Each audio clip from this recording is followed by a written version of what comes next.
গ্রামের নাম চাঁদপুর। ছোট্ট শান্তিপ্রিয় একটি গ্রাম, কিন্তু এই গ্রামে একটা পুরনো গল্প আছে। রাত 12টার পর পুকুর পাড়ের বট গাছের নিচে কেউ যায় না, কারণ বলে ওখানে এক মুখোশওয়ালা ভূত থাকে।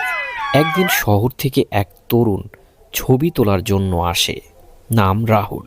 সে ভূতের গল্পে বিশ্বাস করে না। গ্রামবাসীরা যতই নিষেধ করে, সে হাসতে হাসতে বলে, ভূত থাকলে দেখি না কেমন হয়। রাত 12টায় ক্যামেরা হাতে সেই একাই চলে যায় বট গাছের নিচে।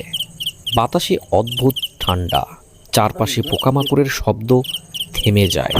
হঠাৎ পিছন থেকে কেমন যেন একটা ফিসফিসানি শব্দ শোনা যায়। তুমি কেন এলে? রাহুল ঘুরে তাকায়, কেউ নেই। আবার ছবি তোলার জন্য প্রস্তুত হয়, আর ঠিক তখনই ফ্ল্যাশের আলোয় দেখা যায় একটা মুখোশওয়ালা ছায়া। সাদা মুখোশ, লাল চোখ আর রক্তে ভেজা পোশাক।